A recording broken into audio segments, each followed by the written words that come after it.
Hello. Effective relationships sit at the heart of successful business, no matter what sector or which industry you're working in.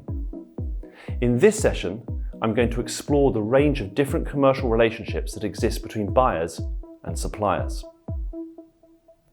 This is extremely relevant for procurement practitioners, as well as those of you studying for your CIPS qualifications. For several decades, conventional economic theory has suggested a variety of transactional relationships can exist between traders. This thinking was first established by the Nobel Prize-winning economist, Professor Oliver Williamson, back in the 1980s, when his theory of transaction cost economics advocated a continuum of relationships from market-based spot contracts at one extreme through to close working relationship-based contracts at the other. For those of us working in procurement, we have taken this theoretical model and refined it to a more easily understood range of buyer-supplier relationships that we call the relationship spectrum. This model can also be seen to be working in everyday operational practice across the supply chains in almost every business sector. So let's first understand what we mean by the relationship spectrum. We are talking about a relatively simple range of commercial relationships that exist between buying organisations and their suppliers. Now, we're not necessarily talking about human relationships, although obviously both buyer and supplier organisations are made up of people. We're more concerned with the way two organisations interact as separate commercial entities. So at one end of the relationship spectrum, we have low intensity, arm's length, transactional and predominantly price-based competitive relationships, while at the other we have high intensity, close working and collaborative relationships. It's a continuum of multiple types of buyer-supplier relationship that range from the competitive through to the collaborative. At this stage, it's important to say that several different forms of this model have been published. After the seminal work of Oliver Williamson in the 80s, Professor Andrew Cox published his model of relational competence in the mid-90s.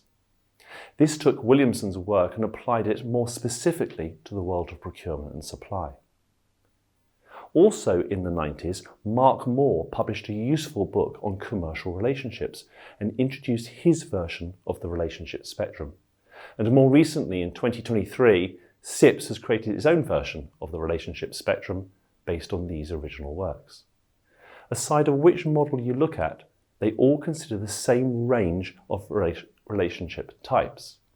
At one extreme, you have so-called competitive relationships, where examples include once-off transactional relationships, such as price-based commoditized purchases, formal arm's-length relationships, such as those based purely on procedural contracts, and even adversarial relationships, where buyer and supplier are in conflict. These types of relationship are generally short-term in nature. They tend to have very little interaction or information sharing other than on a need-to-know basis. And most of all, they lack the softer human elements of trust and goodwill. The parties to a competitive relationship focus on achieving their own business goals without due consideration to the other party. Now, this forms a direct contrast to the other extreme of the relationship spectrum. At this end, buyers and suppliers work together closely over the long term. These so-called collaborative relationships include strategic alliances, where the buyer and supplier regard each other as a strategic asset.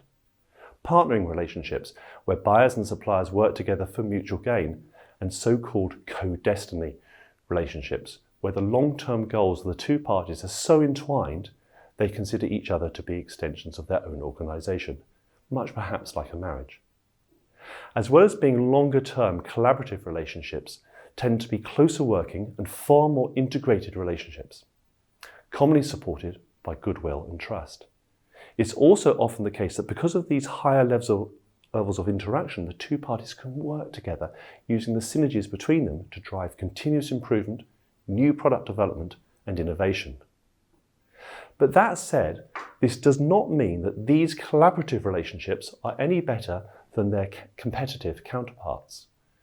Conventional wisdom suggests that there isn't one best type of buyer-supplier relationship. Instead, it very much depends on the market conditions of what you're buying. And so there you have it. That is the relationship spectrum.